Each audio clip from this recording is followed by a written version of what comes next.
All right, welcome to the System Failure Podcast, number 34, take 2. Number 34, yeah, we got about half hour into the pod before we realized that due to a small spot of technical bother, our pod wasn't being recorded, so the first half of this pod is going to be well-trod and very well-rehearsed, and the second part will be our usual fumbling and trying to figure out what to say.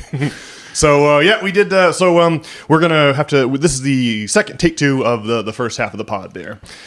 Well, Brian, how are you feeling this morning? Well, I'm a little tired, but I'm also filled with jubilation. Yeah. Brian and I went down to Boston last night to attend in person Bruins Maple Leafs Game 7. And fortunately for us, the Bruins emerged victorious in overtime, no less. And so we were not only up late, but we were also screaming. You know, it is incumbent upon the fan. You have a fiduciary responsibility to leave your vocal cords in the building, just like you expect the players to leave all of their effort on the ice. You know, we've got to do our part and move the team forward. And so I was screaming like a fiend last night for way too. My voice was destroyed by the first period, but you just I still kept on trying to scream through my scratchy and gravelly and destroyed vocal cords, but it was really satisfying. Well, we all had to dig deep as fans to get the Bruins over this mountaintop. Yeah.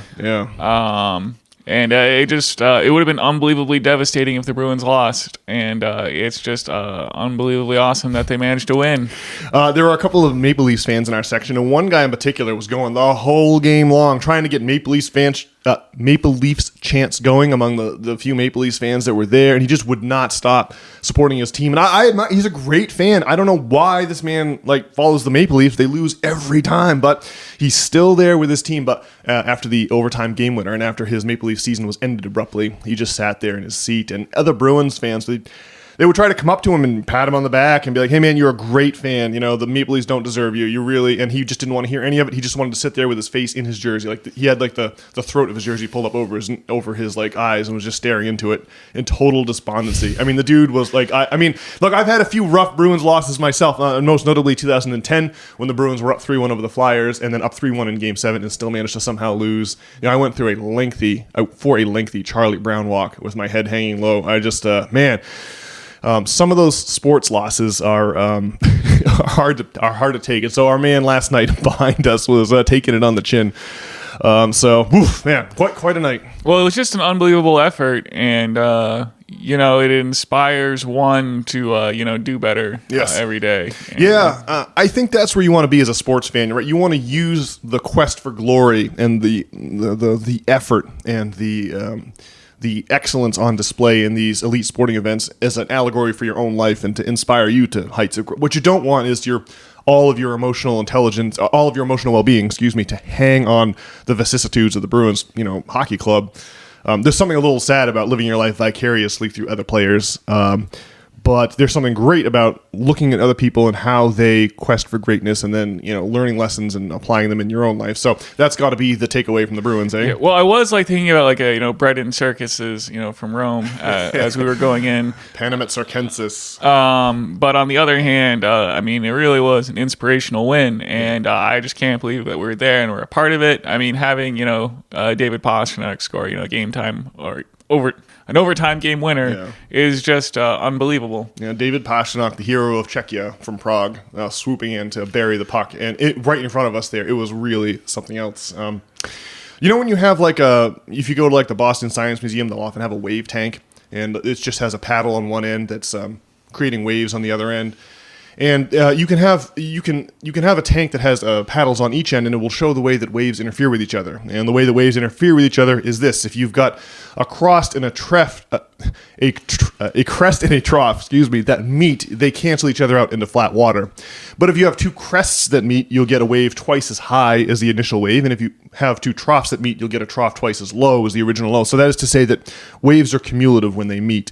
And the thing that doesn't come through the TV in these insane sporting events is when there's 17,565 other souls all pouring their emotions into the game, everyone's emotion stacks up on each other like waves stacking up on each other in a constructive interference pattern.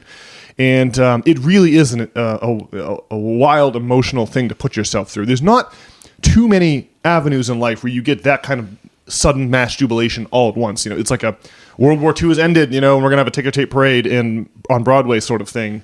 But you can regularly simulate that with 17,000 people with these sporting events. And so that's really the thing I love most about sports. I mean, the allegory for excellence is good, but that emotional experience of getting all those people to contribute to one emotion is really, it's impossible to English. You really have to experience, and that's why I was gratified to bring the lovely Tracy with me yesterday. I had tried to explain to her this about the Bruins, but it's one thing to English it and rationalize it and logic it. It's quite another to have your emotional feeler, to feed your emotional feeler that kind of experience. It sends chills down the spine. Well, having the Bruins win in overtime, right? It just creates this absolutely like peak crescendo, like explosion. Yes, Right, there's a version of the game where the Bruins just go out there and clobber the Leafs, and it becomes rowdy, and it's like 6-0, and there's like fighting on the ice, and the fans are fighting each other, and that's fun and festive, but it's not sudden in the way that you've just described. So really, it's risky, but the overtime game winner in Game 7 is the cream of the crop. Yeah, well, it is that brief moment between when the goal is scored and then the whole stadium explodes. Yeah, that 0.8 second reaction time, that moment of silence while everyone realizes what's happening, and then everyone loses their mind together. And you're like hugging strangers, and beers being spilled on you, and you're waving your rally rag, and screaming like some kind of a lunatic. Really, have to say, it is an absolutely heady and wild experience. Well, and like the way the jubilation like pours onto the streets, and everyone's honking their horns and stuff, and it's crazy. Yeah, people are hammered out of their minds. It was great. I mean, it's been a while since we had one of those, Brian, and so it was really nice to get another taste of glory, eh? I've got the goosebumps again. Yeah, me too. Well, speaking of goosebumps, the first thing I've got to bring up today is an article on Barstool Sports. And I'll read the headline. This is about UFOs, and the headline says, high-speed cameras record 4 UFOs over Utah's legendary Skinwalker Ranch. And if you go to Barstool or the Daily Mail or this was just kind of popping up in some of the less serious, more seedy media like Barstool. But there's pictures of the UFOs there that you can see for yourself. Skinwalker Ranch has been something that you've talked about for a long time, Brian, and it's interesting to see Skinwalker Ranch back on the news again, eh? Yeah, well, I mean, apparently at Skinwalker Ranch is just a place that for a long time supernatural activity has happened. I was listening to some guy in a podcast who said he went there, and there was like these security forces that like have to like watch over the visitors and whatnot. And there's just like, these crazy. He said that there's some beast like snapped at him or something, and apparently there's just constantly UFOs there. Sober individuals like Lou Elizondo, who ran the ATIP program for a number of years, say that they've seen any number of the legend of Skinwalker Ranch goes back to like pre-European times. It's the Skinwalker. The Skinwalker Ranch is named after the Navajo legend of the Skinwalkers, who are these shape-shifting demons who supposedly inhabited the region, and terrifying creatures that I guess if you went to the region and then left, like the creatures would like follow you. So creepy old Navajo legends. But then in recent decades, there's been reports from sources who seem reliable and whom we have no reason to doubt. Talking about UFO sightings and cattle mutilations and sightings of monsters with glowing red eyes. So it's interesting to see that. Interesting to see that Skinwalker Ranch is once again in the news with pictures of 4 UFOs flying therein. Weird stuff. Well, I would just have to imagine that if you going there and having some kind of supernatural experience, it would be like taking the mushrooms, but without taking the mushrooms, right? Yeah. It would just be like tripping, but real life, which would be really crazy. Like reality collapse, right? Like seeing the UFOs, you have to step from a world where UFOs are for silly people out west who maybe have taken too many drugs, maybe some ex-hip hippies from the 60s and 70s, where it's a weird niche cult phenomenon to like, oh, this is real. There are actually, monsters with glowing red eyes or UFOs or whatever that turns out to be. It's like a snake shedding its skin, right? One reality washes away and you step through a portal into a new reality. And that's what taking mushrooms feels like, right? It blows up your reality your reality generating software, and you get this whole different reality. So yeah, I would have to imagine that being confronted by skinwalkers with glowing red eyes would be quite the psychedelic experience, to say the least, huh? Yeah. Well, we've been trying to figure out what we can do to get the podcast notoriety, and you've been known to take trips to Europe and South Africa, and so maybe we should take a podcast trip to Skinwalker Ranch. Yeah, or we could maybe we should bring some dried mushrooms to maybe it'd be like a bug light and really attract the demons there. But we're probably going to get dragged to hell, right? I mean, isn't that what I mean? Like it'll be look, it would probably put system failure on the map. Like that dude who immolated himself and put his Substack on the map by doing so. But what if we never return from hell? It would be like, two podcasters, 40 and 35 from Maine, disappeared in Utah this week. Their parents are very concerned. Authorities are investigating. It would be like a whole media circus. Well, you can just imagine the horrifying found footage movie that could be put together as two foolhardy boys go in and try to find out the story of the supernatural, and it would be just like the Blair Witch Project. That really happened, and this very podcast would probably be entered as evidence, or it would be like scoured for clues as to what could have happened to these kids going out to Utah and getting kidnapped by the skinwalkers. It's just hard to take supernatural phenomena like that seriously. Although I guess having done some mushrooms, it seems like some wild things can happen, but they don't. That's like such like a dreamlike state, and like afterwards, things kind of go back to normal. But maybe you go there and go through some kind of interdimensional portal, and then you're basically like living in Star Wars, and you're in some kind of intergalactic battle in an X-wing trying to blow up the Death Star. How are your piloting skills? Yeah. I often liken drugs to as a useful tool. I compare it to like being on one mountaintop and looking down at the valley, but then you come down from that mountain and go up to the next mountain peak over, and you get a slightly different view on the valley. Right? When you go to the movie theater and see a 3D movie, that's how it works. The 3D glasses generate a different image for your left and right eye, and that makes the movie pop out to 3 dimensions and appear to have depth. Because our brain uses the slight difference in your left eye and right eye images to extrude like a depth to the images that we're seeing. And but the thing about the mushrooms is the idea is that you eventually go back to your original mountain peak so you can go to work in the morning and be a respectable citizen. But I feel like if you saw the UFOs, there'd be no going back to that portal, right? You would step from a world where UFOs were a niche cult phenomenon to the reality is we're not alone in this universe, or something is up. Well, if you're tired of servicing your student loan debt, there might be a very practical solution. Yeah, you're right. I mean, I feel like there's nothing that the skinwalkers can do to me that's worse than what Sally Mae can do, right? I mean, they're much preferred custodians of my well-being. Oh man. Oof. Yeah. All right, Ryan. Well, I can't think of anything else to mention about skinwalkers. Is there anything else you can think of to mention on UFOs before we turn the guns of this podcast onto the ongoing campus protests that have roiled the nation here in April and May of 2024?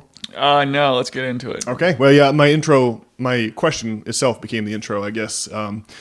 But yeah, so the deal is, at the time that this podcast was recorded, there are many campus protests going on against the Israeli actions in Gaza. And this has been the subject of much consternation in the news. And I think that the first thing to notice here is the way that the news is treating these protests so much differently than the Black Lives Matter protests of 2020, eh?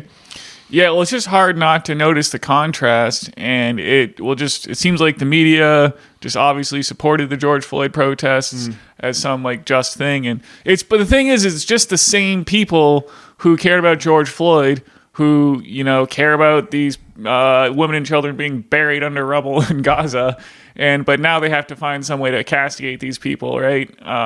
It's shocking.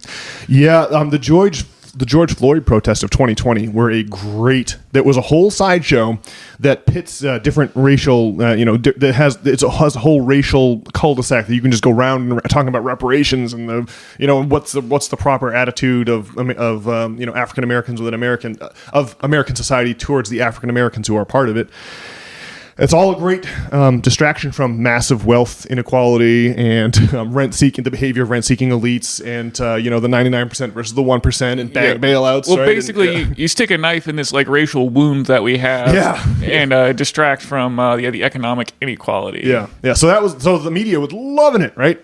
So we have to keep our eye on the rent-seeking elite, because that's how you decode every crazy thing that's happening here. But what's happening is that rather than being supportive of the protests, now look, I am somewhat. I'm very sympathetic towards the Black Lives Matter cause, but I also am like annoyed by some of the most vociferous proponents thereof, because they contort themselves into pretzels of ridiculous geometry, trying to be as unbigoted as possible, right? As anti-bigoted as possible, to the point where it becomes annoying.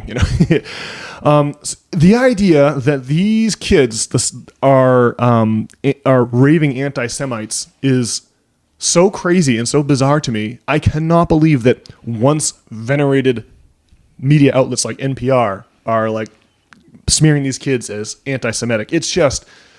I mean, just the presence of so many Jewish students among the protesters really puts the lie to this ridiculous line of thinking. But yet I can't. I just can't believe how much the mainstream media is willing to sully themselves trying to tar these kids as anti-Semites. I mean, these are likely to be the least anti-Semitic strata of the American population, in my view. I mean, these are people who are painfully anti-bigoted, and they don't love the idea of a massive extermination of civilians in Gaza. So during the George Floyd protests, it was real simple, right? If you were against racism, you supported the protests and you supported Joe Biden. And then if you were kind of critical of the narrative around George Floyd, then you were on the right and a Donnie Trump supporter and, painted to be a racist. Right, an honorary member of the KKK. Yeah. And so just that same base that was cultivated that obviously, supports or is against racism and supports George Floyd is now being alienated by the establishment. And it's just like a wild turn of events. Like they're calling these people anti-Semitic. They're going to have to come in and say how these people are like, Russian operatives, or that they've been hijacked by Russian operatives. It's just only a matter of time, right? Half of Biden supporters believe that the actions of the Israeli government are a genocide, according to polls 2 weeks ago. And that number's been going up, so it's probably more now. That's a massive problem for the deep state and their puppet candidate, Joe Biden. And that's why the media, the same protesters, right? The same people that if you dared question their motives, you were an honorary member of the KKK. They're now out here saying, hey, maybe the demolition of 30,000 Gazan civilians is not justified and definitely shouldn't be sponsored. Well, now that makes you now an anti-Semite. It's like the opposite, right? It used to be that if you were critical of the George Floyd protests, then you were a racist. And if you are critical, but now if you support the protests on campus now you're an anti-Semite, and it's just well, look, there is no argument. There is no pro-Israeli argument here. The fact that there are so many Jewish students mixed in with the protesters just gives the lie to that ridiculous reasoning. There is no pro-Israeli argument here. During the COVID era, when I wanted to look up even reputable scientific journals that had some kind of anything that departed from the COVID narrative, I couldn't. When I would try to search for these things in Google, I couldn't find them. I'd have to go to DuckDuckGo, and there, I could find the articles that didn't support the COVID regime from like things like The Lancet and Nature magazine, things like that. But that is not the case with Israel, right? You can go to the Google search bar and you can type in Netanyahu propping up Hamas, and there you will get a rich list of sources from the Jerusalem Times to the New York Times talking about how Benjamin Netanyahu, in his own words, said that he wanted to prop up Hamas financially so that the Gazans in the West Bank and the Gazans on the Palestinians on the West Bank and the Palestinians in the Gaza Strip wouldn't get up with a two-state solution. A two-state solution's a disaster for Netanyahu, because then the Palestinians can go to the UN, and they can have their human rights. They can use the UN to that legitimacy would make things much harder for Netanyahu to deal with the Palestinian population. It's much easier for him when they don't have statehood. So he has supported this terrorist organization, and that means that Netanyahu cannot now use October 7th as an excuse to wipe out 30,000 Gazan civilians. I mean, what should happen here, right? This should not be difficult at all to mediate, right? What needs to happen is that the Hawks and the Likud party and the Hamas leadership all need to be referred to The Hague to the International Court for criminal charges, right? That's what should happen. There's nothing wrong with Palestinians and there's nothing wrong with Israelis. It's the Likud party and Hamas specifically that are the issue here. But as far as us, the United States, supplying all of this support and all of this money to the Israelis so that they can do away with this inconvenient civilian population. Well, that just does not fly. Right? The fact that Netanyahu himself props up Hamas means that there is no justification for the destruction and the carnage that's going on there right now. I mean, it is a knockdown argument. But you'll never find the media grappling with any of this, of course. Even though they themselves are forced to report or had reported already on Netanyahu prior to October 7th on the way that he had financially supported and politically supported Hamas, because that was the convenient leadership from him, in just the same way that the U.S., right, we armed al-Qaeda in Afghanistan in the 80s, and we armed bin Laden because that was convenient for us, because at that time the Mujahideen were fighting against Soviet occupation, right? And then smash cut to 20 years later, and then we're the ones now. We have alienated bin Laden and created our own worst enemy, and that is exactly what Netanyahu has done. And I mean, I can only repeat it. The obvious, looking at the situation, any fool can see that Netanyahu and the Likud party hawks and the brass at Hamas should all be, obviously brought up on charges. That's the solution here. I can't understand any other point of view than that. But we know that there is the immune response, the bizarre immune response that seeks to tar college kids as anti-Semites. Well, there's a good reason for that we'll have to get into here. But I wonder, Brian, if you have had a chance to visit Late Stage Capitalism. If you had a chance to visit Late Stage Capitalism at all recently. No. Yeah. That's like the communist subreddit community, and boy, they are sure on lockdown. I mean, I myself have been banned probably for a decade from Late Stage Capitalism, so I can't comment there. But it was interesting to note that in 2020, the discourse on Late Stage Capitalism was all about getting Biden across the finish line, and it's a total emergency that Donald does not win the 2020 election, and anyone who dared to dissent from that opinion would be banned or downvoted into oblivion. But now, here in 2024, it's quite the opposite. Everyone is there's no more talking about idiotic centrists as if that's it's all about genocide and Joe now on r/late stage capitalism. So I'm very interested to see the change in tone there. That really I think that means that maybe the silver lining to this horrible incident in Israel is that it will unwind the status quo in international politics that's led us to such a tragic terminus, eh? Well, the establishment cannot co-opt these protests against Israel, and it's a real problem. Yeah. So there's the anti-Semitism smear, and then the other one I've heard is that the protests are centrally controlled by George Soros or some other source. And to that end, there's a Wall Street Journal article yesterday, Saturday, May the 4th, and the headline of the article is "Activist Groups Train Students for Months Before Campus Protests," and the subheadline is "Left-Wing Groups and Veteran Demonstrators Provide Guidance and Support Before Rise of Pro-Palestinian Encampments," right? And obviously, the idea there is to make it seem like it's not that these students are altruistic or that they really oppose what's going on in Gaza. It's that they're being controlled like puppets by some sinister force behind the scenes, right? Well, then you click in the article and it just says, though there isn't a centralized command overseeing the student movement opposing Israel's invasion of Gaza. It's like, wow, all right. So it just seems like this is entirely a propaganda piece. I mean, they have to say in the article, yeah, there's no centralized command, but the headline strongly implies it, right? The headline, "Activist Groups Train Students for Months." It makes it seem like there's a central... So people that don't read the article carefully will be totally misled by the headline. That is some appalling journalism from the Wall Street Journal, eh? Yeah, I mean, it seems like what they're talking about is that, there's probably some kind of Democratic Socialists of America meetup where they talk about stuff, and then this protest, some of them went to this protest, is probably what it means, right? Yeah, yeah.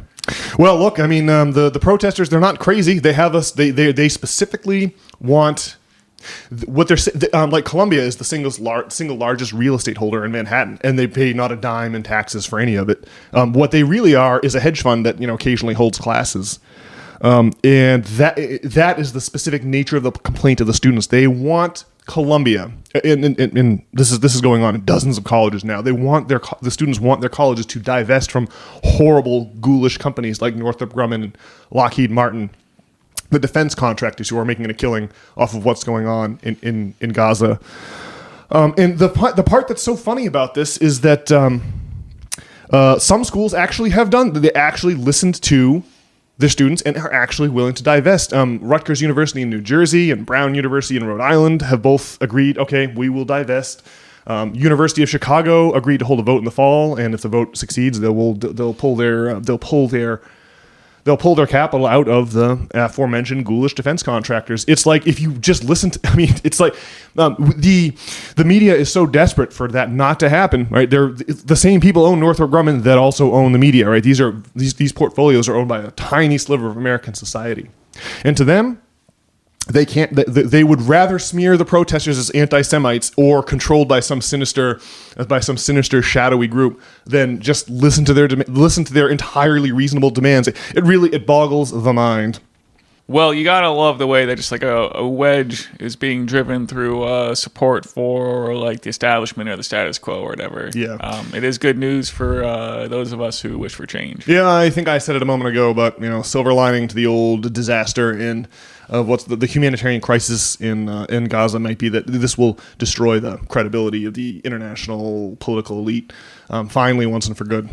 I mean, I guess the problem is there's just still no political candidate who seems to, they're just not going to give us a pro-Palestinian option. Yeah, you got to go all the way down to Jill Stein and Cornel West, even sadly past my main man, RFK Jr., which is so depressing.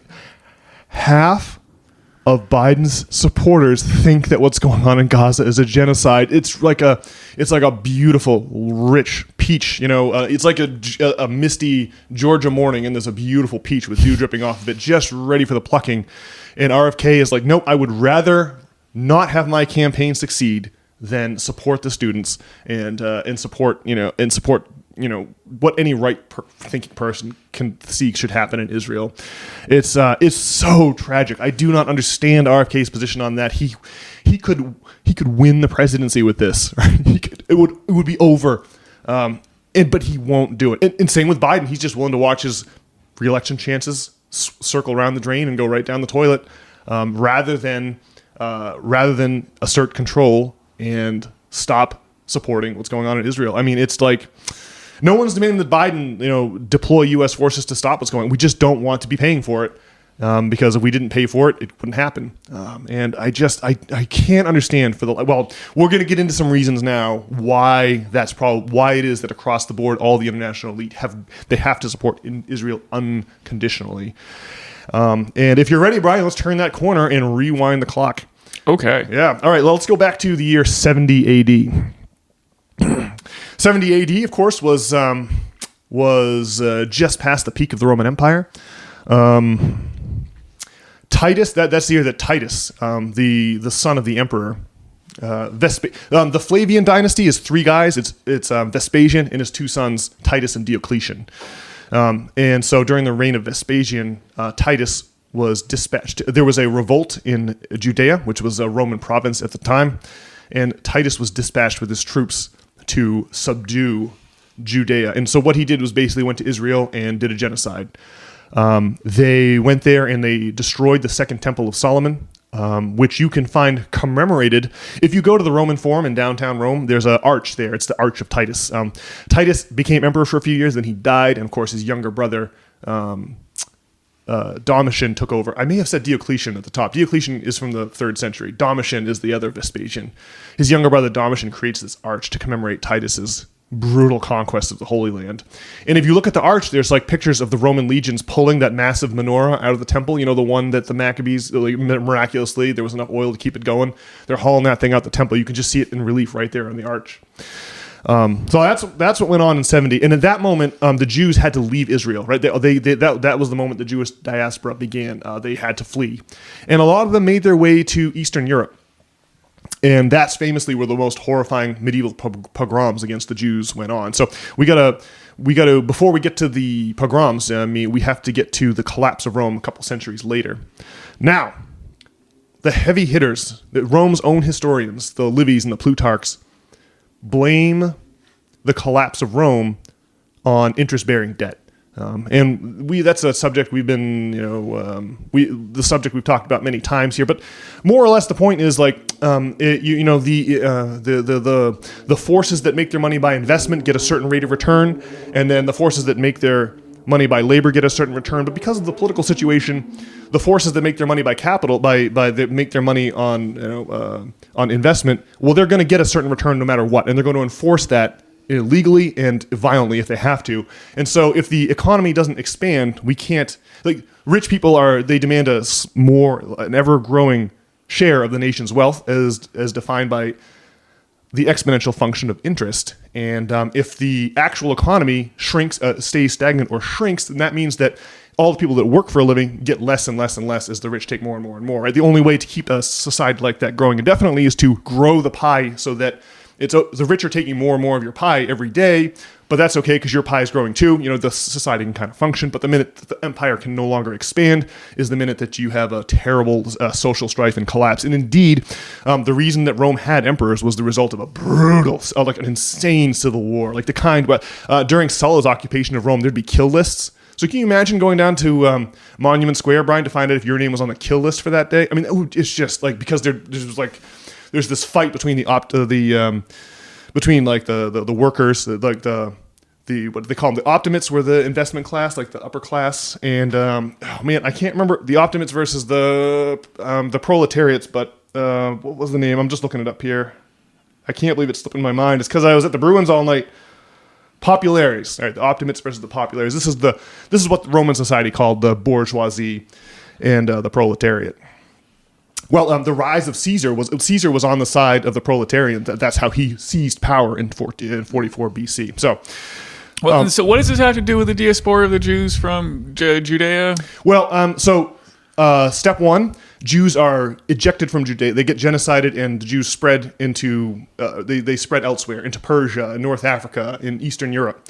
And then 200 years after that, the Roman Empire finally collapses under the weight of interest-bearing debt. Wait, so did the Jews diaspora and then they started charging money for interest, and that caused the collapse of Rome? What happened was the interest-bearing debt got such a bad name in the aftermath of the collapse of Rome that the Roman Catholic Church made it illegal for any Christian person to loan money for 1,000 years. It wouldn't be till the time of the Protestant Reformation that the Catholic Church would come around on that, right? So now you've got from the embers of Rome, you have the rise of medieval society. And medieval society has crowned Christian heads, and they occasionally need to borrow money for war, but like no one is allowed to loan them any money except for the Jewish populations, and that makes the Jewish populations very valuable to the crowned heads of Christendom. Yeah, right. So the collapse of Rome isn't like it's not like Jewish loans, right? It's the loans are already in existence, but then it sets the stage for Jews to be the only one that's the money lenders in the subsequent society. You've got it exactly right. Now you've got a weird situation where Roman society has collapsed thanks to debt, and no one in polite society is going to allow any money lending anymore because it blew up on our faces.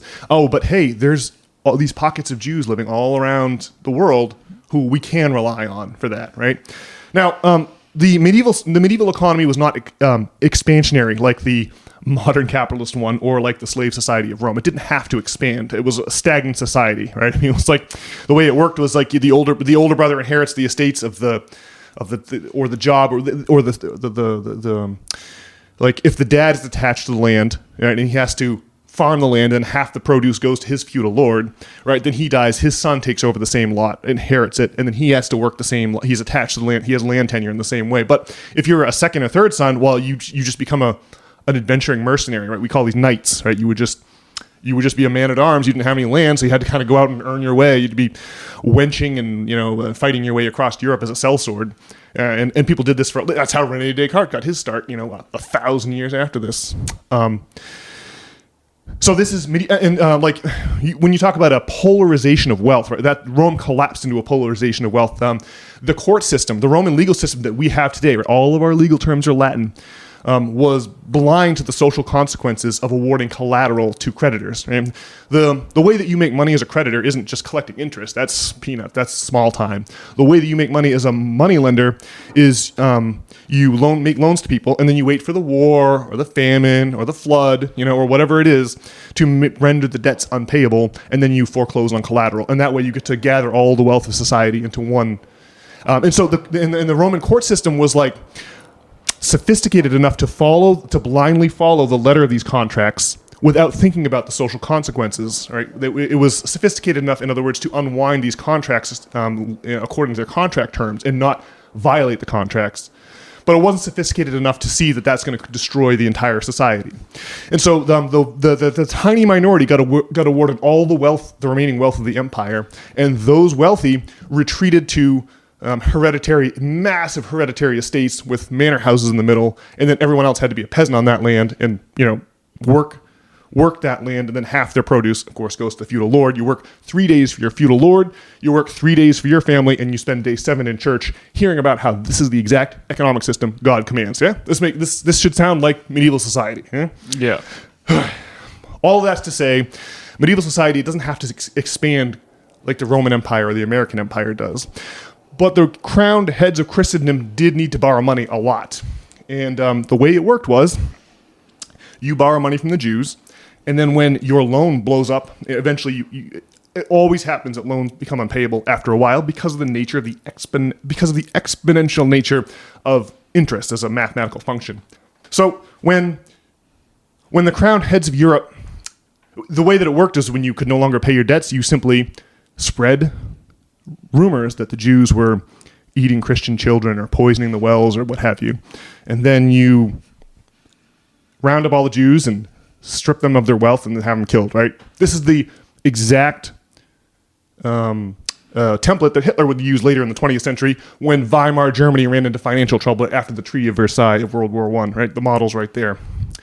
But I have a quote here from David Graeber's book, Debt, the First 10,000 Years, that illustrates the grisly nature of what the crowned heads of Europe did to the Jews. It's really, it's a little gruesome. So if you're faint of heart, this might be a time to press fast forward a few times on the old podcast player. But bear with me here. Here we go. Yeah. In 1210 AD, King John ordered a tillage, or emergency levy, to pay for his wars in France and Ireland. According to one contemporary chronicler, all the Jews throughout England of both sexes were seized, imprisoned, and tortured severely in order to do the king's will with their money.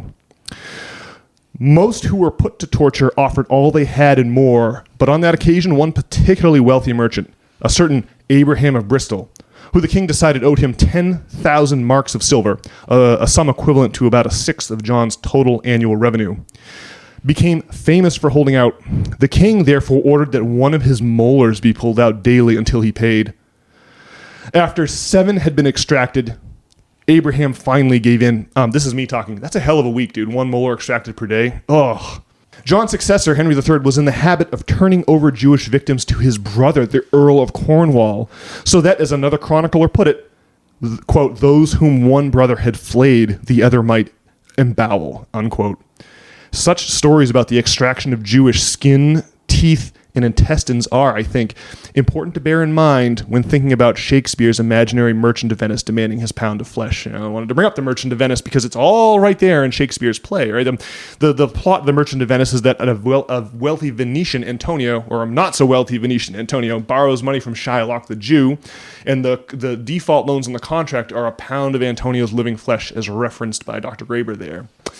And the whole play is kind of funny about how Shylock the Jew gets ripped off and doesn't get to collect his pound of flesh off of Antonio. And it's all so funny that we borrow money from the Jews and then shaft them on the loan, right? So the picture I'm trying to paint here is that interest is a cursed artifact. You have to be very careful about how you deploy such a thing. And the only people who were willing to wield it in medieval times were the Jews. And through no fault of their own, I mean, they're just making contracts of the kind that we today consider to be commonplace. But through no fault of their own, it became convenient to scapegoat them and kill them and confiscate their wealth because, obviously, borrowing money at interest leads to an unresolvable situation. And the crown heads of Europe resolved it by these sorts of horrible acts of violence. And this is where the pogroms of Eastern Europe arise from. And so now we can fast forward to the late 1800s. This is where Zionism gets its start, right? Because spreading rumors about the Jews to the effect that they poison wells or that they eat Christian children is all well and good if you need to have a loan forgiven, but that leads to really sinister beliefs about the Jews that people have, and it's caricatured in that movie Borat from 2006. Yeah, well, so it was like 1,000 years of having the Jews be the moneylenders and occasionally coming. So that really is cultivating like a crazy thing. I don't know what to call it, but that obviously would have like a big impact on how people like see Jews. Yeah, and that's where the weird anti-Semitism comes from. That runs like a strange disease through our heritage. Well, it is interesting how... Well, now there's a pretty strong Judeo-Christian alliance, it seems. Like, I mean, most... you always hear evangelists, they're like flying flags of Israel. And, they sing the dreidel song at the kids', Christmas special at school, So, yeah, obviously things have changed, I guess probably since Zionism that you're about to talk about here. Yeah. Well, I think just to get to Zionism in the late 19th century, you have to understand that the heads of the international order during the time of the Roman Empire were the Caesars, right? Very ostentatious. Everyone knew who the Caesars were. And the Caesars kind of... I always compare it to J. Bruce Ismay, the managing director of the White Star Line, who, when the Titanic hit an iceberg, he grabbed a woman's shawl, dressed himself up as a woman so he could sneak onto one of the lifeboats, right? That's kind of how I pictured the Caesars, or the upper crust of Roman society, right? When their empire is collapsing, right? Christianity is a religion that warns vociferously about the danger of debt nonstop, and it became really popular. It became really popular as the Roman Empire sank like the Titanic out of sight, and as the ship was sinking, the Caesars and the Roman upper crust boarded the church like a lifeboat, right, to save their hides, and that's how Roman Catholicism got its start, right? And they got a guy named St. Augustine to redefine debt forgiveness as sin forgiveness, right? So it's not that the poor need their debts forgiven; it's that they need to be forgiven for the internet pornography they've consumed or whatever, they need to pay the church for this, and that's so instead of the rich paying the poor after St. Augustine, the poor pay the rich even more than they already do. So that's how it gets its start. So and then that medieval structure, right? We said it before. Like the Pope was the one who crowned the kings. He's the one that crowned the nobility. The king. Pope Leo III is the one who put the crown on Charlemagne's head on Christmas Day in 800 to establish himself as the man that crowns the emperors. But during the Renaissance and after the rise of the Medici, who, by the way, the Medici used letters of credit. They did not use interest because it was illegal from the church. But they did challenge the church for power, and eventually, it was bankers like the Medici of Italy and the Fuggers of Germany who took over for the popes as the popes passed into history as the pinnacle of the international geopolitical order. The banks took over after the Renaissance as the people who run everything on an international stage. And it's like the Treaty of Westphalen of 1648. The whole idea was, all right, Pope, you're no longer allowed to send your edicts across. We're gonna whack the world up in international borders, and you, the Pope, will not be crossing these borders anymore because you caused a lot of problems during the Protestant Reformation. In other words, you, the Pope, have to let states that want to be Protestant become Protestant. They've got borders, and you're not allowed to cross them anymore. But the international bankers operate internationally just like the popes used to today.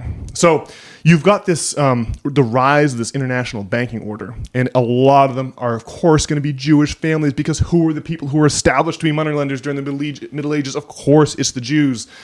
So you end up with a lot of Jewish banking houses like the House of Rothschild, who I guess crossed the English Channel with with William the Conqueror in 1056.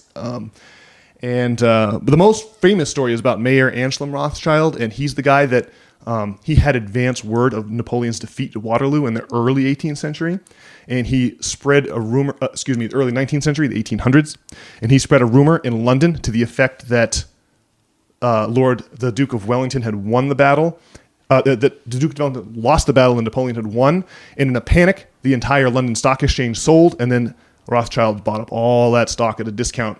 And by the time the word arrived that, oh no, Napoleon actually lost, the British had actually won, by the time that happened, it was too late. Rothschild owned everything in England. All right, so now we get to the 1920s. Right? There's been fomenting of Zionism in Eastern Europe, and this is the Balfour Declaration of post-World War I. The Balfour Declaration is a note from Lord Balfour, who was a muckety-muck in the British monarchy, in the British government.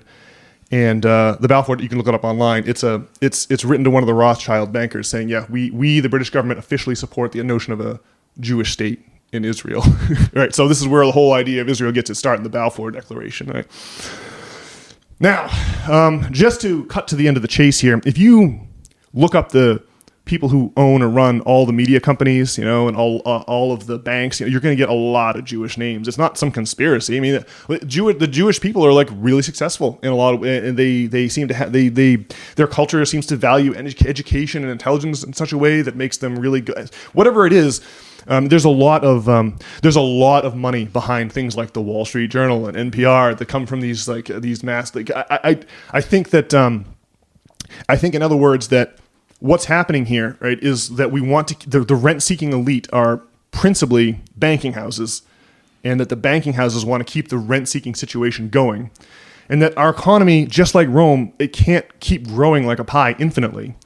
And what's happening here is that the international banking houses are trying to preserve the growth of investment capital, even though the entire economy isn't growing. And so that has to come at the expense of the working class. And it definitely has been in the United States since the 1970s. Right? They've been really good with their propaganda. And so everything that we're going through is a mirror of what happened in Rome in that sense. And so all of this is to explain why I think it is that the media conglomerates, the corporate-owned media conglomerates, right?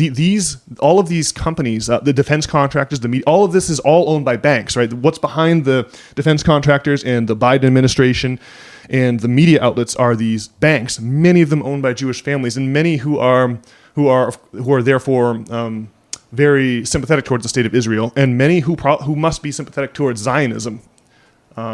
That's why these protests on college campuses have to be smeared as anti-Semitic, right? They're trying to say, oh, these college campus students are just like King John, who was flaying Jews to get his debts forgiven in the Middle Ages, right, in the 13th century. But that's not what this is at all, right? This is because now they've overplayed their hand. And I think the last tie-in is just the Holocaust here, of course. Hitler was able to tap into that same vein of anti-Semitism, but there's an element of truth to it in the sense that it was the banking houses of London, right? Specifically, the style of investment in England is quick in, quick out, just like America. You do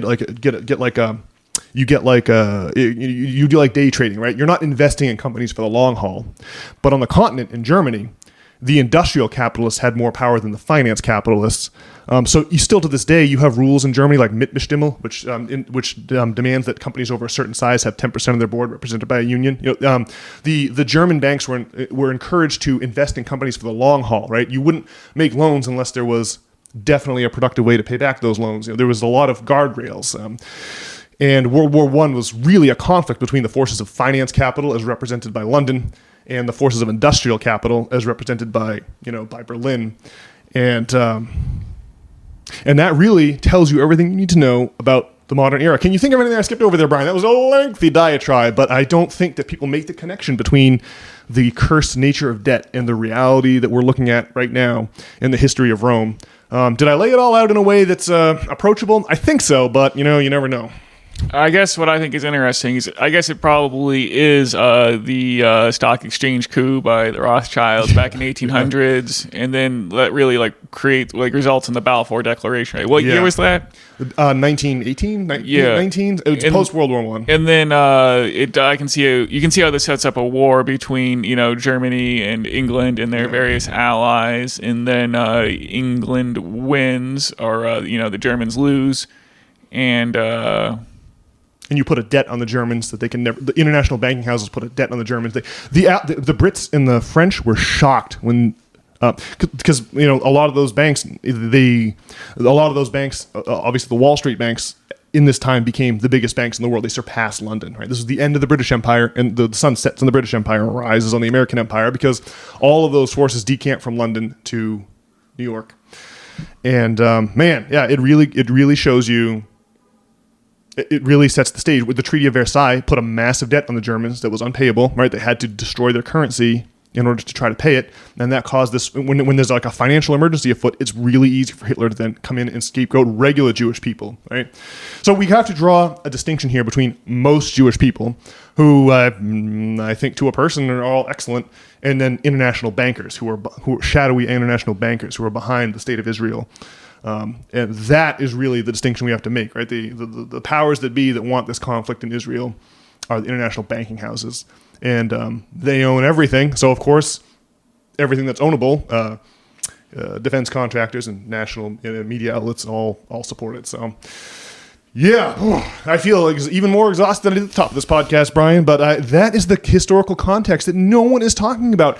And it isn't exactly hidden. You just have to realize that there's something wrong with debt. And for me, being a massive student loan debtor in the early 2010s set me down this whole path of research. But I think until your life is blown up by debt, it's hard to appreciate because it's not intuitive. The exponents are not intuitive. I always like the example of folding a piece of paper in half 100 times. People expect the New York City phone book. They don't expect a wad of paper thicker than the known universe. But yeah, it's the way exponents work. It's just not intuitive. And so until it's blown up in your face, it's hard to accept that there's something horribly, horribly wrong about debt. But boy, does the Christian faith warn against it for this very reason, because the Christian faith was written during the collapse of Rome, 200 years after Titus and the conquest of Judea. The New Testament was collated in the 2nd and 3rd centuries AD. And the people who put that book together assumed they were living through the end times. They were watching their whole world burn. And they were, it must be the apocalypse. That's why you get the book of Revelation.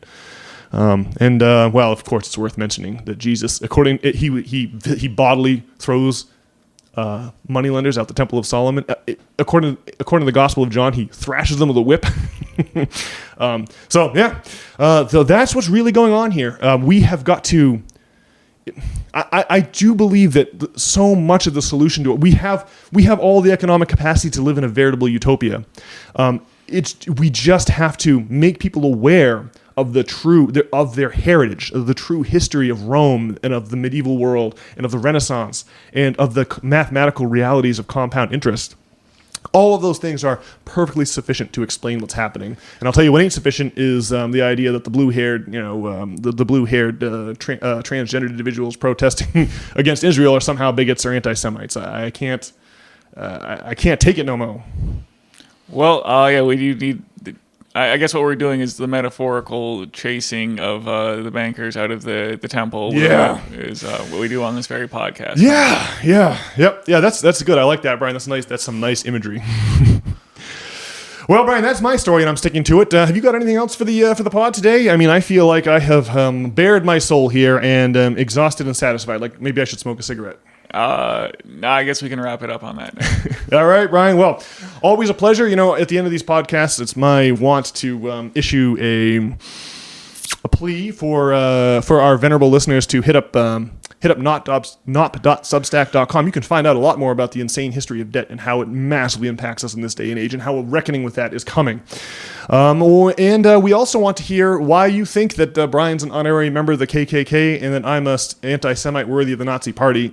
Do send us a note at nop@substack.com, and we shall read your communique on the air for the amusement of all. Let's do it. And Brian, we'll see everybody next week. Huh? All right, we'll see you. Bye-bye, everyone.